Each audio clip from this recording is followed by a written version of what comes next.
This conversation is all about us, the Black woman. Now, our Caucasian sisters are invited. However, I would ask them to be silent in this conversation because it would be hard for me to understand how they could relate and understand the trauma that we have gone through and experienced for years.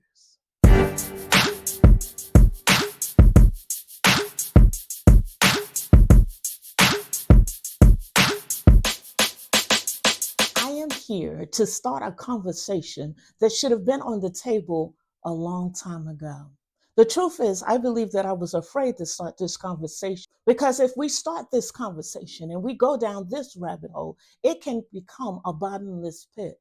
Because it is time for us to stand up and take ownership of the responsibility of teaching our children so that they will not allow history to repeat itself.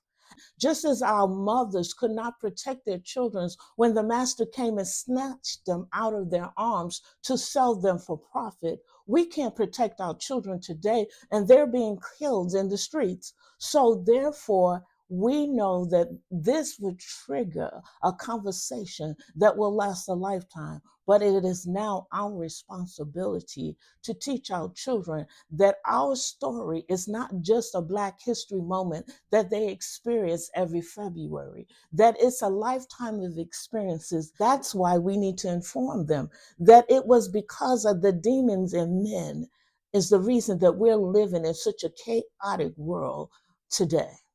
So take a deep breath, breathe, exhale, and let's begin this journey to wholeness. Hollywood has profited for a very long time off of telling versions of our story.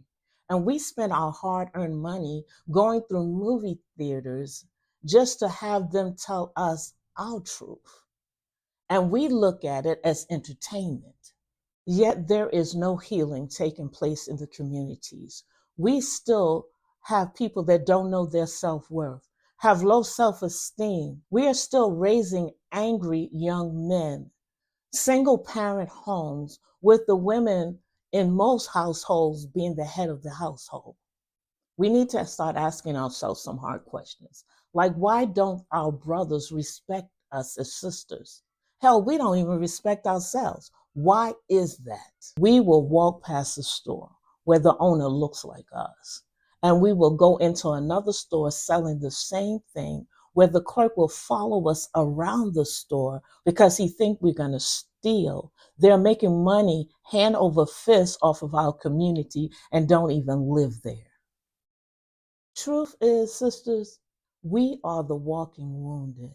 We go to work, we come home, we pay the bills. We're mama, we're sister, we're daughter, we're auntie, we're caregivers. We're everything that everyone else needs us to be. But we forget that sometimes, just sometimes, it's time for us. But we feel guilty when we take me time. We feel guilty when we pamper ourselves. Daily, we sweep our pain up under a rug. We hide our hurt in closets. I have a closet full of skeletons, but yet I'll go home and shut the door and scream so that no one can hear me. Then we find ourselves at church lifting up holy hands. And when we're asked how we're doing, we say, blessed and highly favored. And we will go home and cry ourselves to sleep. And no one knows the hurt and the pain that we suffer.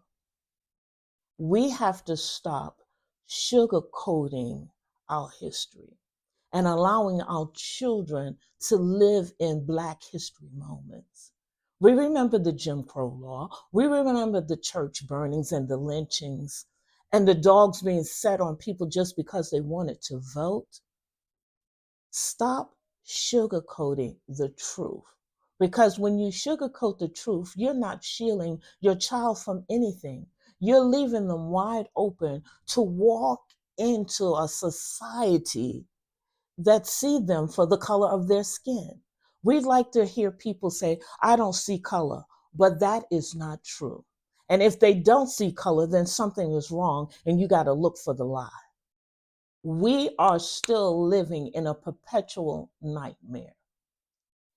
Instead of the Ku Klux Klan lynching our children are dying in the streets, and we are paying the salaries of the officers that have no regard for their lives. Why are our children angry?